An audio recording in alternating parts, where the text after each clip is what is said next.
Hi, this is Lucia with The Art of Love. I'm a dating and relationship expert specializing in helping you get your ex back. Today, I want to talk about how to do no contact if you have to see your ex, meaning that you work together or in the same place, or you go to the same school, or you have classes together. How the heck are you supposed to do no contact? Well, don't worry, I'm going to tell you. But before I do that, I want to tell you to be sure to subscribe if you haven't already so you don't miss out on any future videos. And while you're at it, tap the bell icon so you'll be notified when a new video is up. So, believe it or not, you actually have a bit of an advantage if you have to see your ex. I know, usually you think with no contact you have to stay away, but you can use the contact to your advantage. Yes. Obviously, you have to do a modified version of no contact as opposed to full no contact. So let's get started. If you need to interact for business purposes, you work together, do business together, whatever, obviously don't bring up anything personal. Do not talk about the relationship. Treat them as you would any other colleague or classmate if you go to the same school.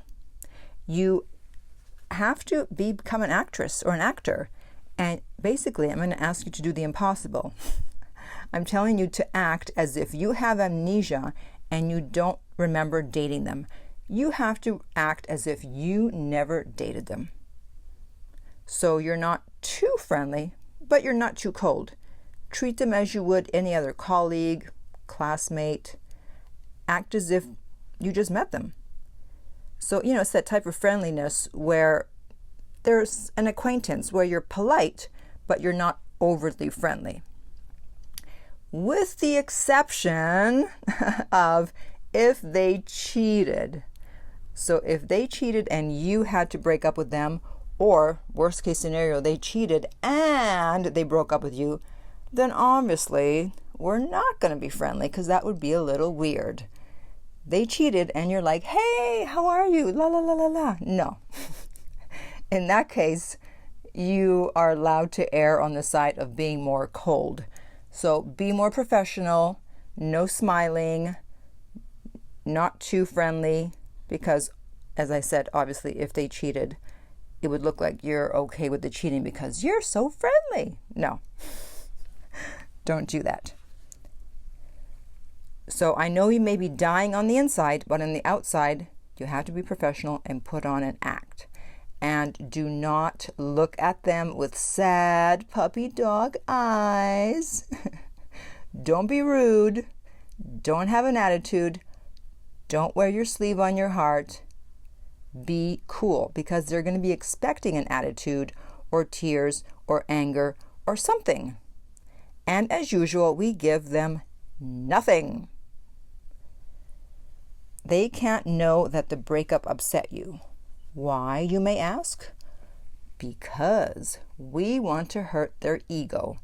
And hurting their ego is the key to getting them back, as I talked about in my video, Why You Must Hurt Your Ex. Now, it's not going to be easy because you're going to be looking for signs that they want you back, that they've made a mistake, that they're still interested. You're going to be trying to see if they're stealing or sneaking a glance at you, trying to look at you.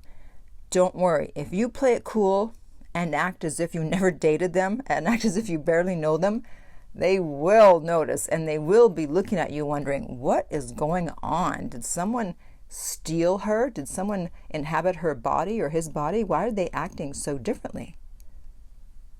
So no matter what they do, you got to play it cool, polite, and professional. And they'll wonder, what is going on with you? And even wonder if you've already moved on. Now, I know you're going to be tempted to show up at work or at school looking all hot, especially if you're a female. But that's amateur hour. We don't do that right away because, again, they're going to be expecting that. So change nothing about yourself in the first 30 days, except if you need to lose weight or work out. You can start on that because obviously you're not going to lose weight overnight. So you'll start to show some changes within about 30 days. And so at that time, you can start leveling up and maximize your looks. And you'll have the added advantage of having your ex see you every day or at least every week. So it's not going to be that easy for them to move on either, especially if they now see you looking extra good. It's like, wait a minute, what is going on with her? What is going on with him? Why are they looking so good? Did they move on already? Now they're happy and they're looking good? So you want to improve yourself so that they see you looking better and better. But meanwhile, you're being professional with no attitude. You're not being needy. And this is especially important if you were needy in the relationship, because they're going to start to second guess themselves. Maybe they're going to think, well, maybe I was a little too harsh. Maybe they weren't as needy as I thought, because they're certainly not being needy now.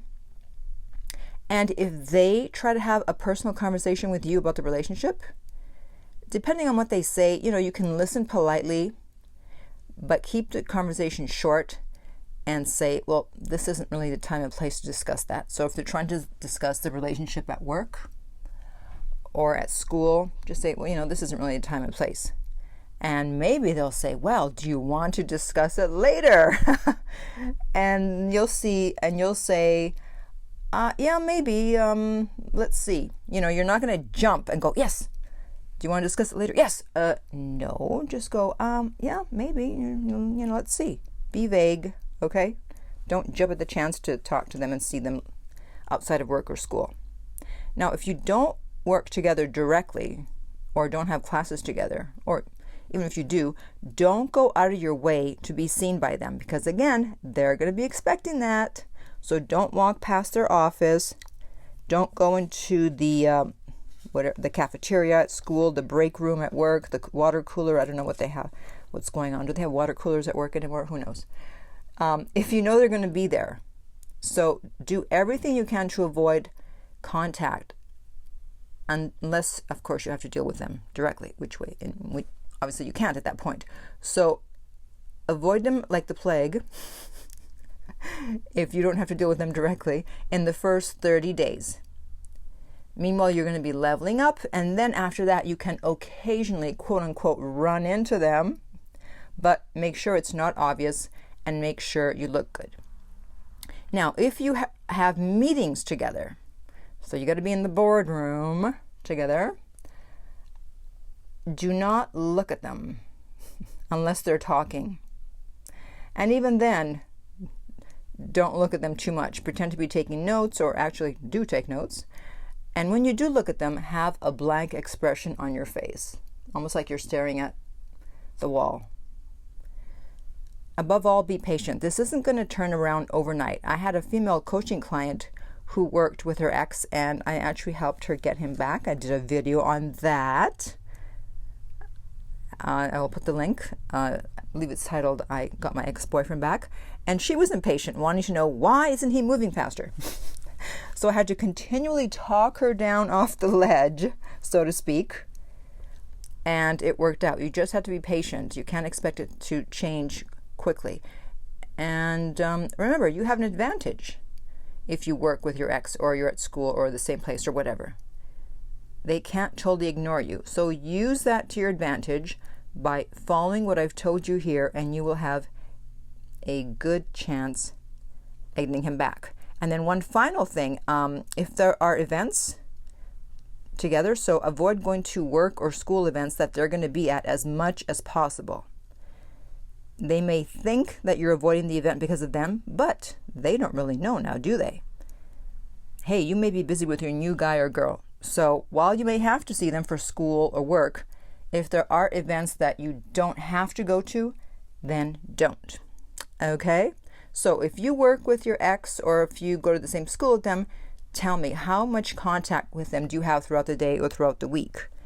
I would be curious to know how many people out there are actually still in contact with their ex because they have to be.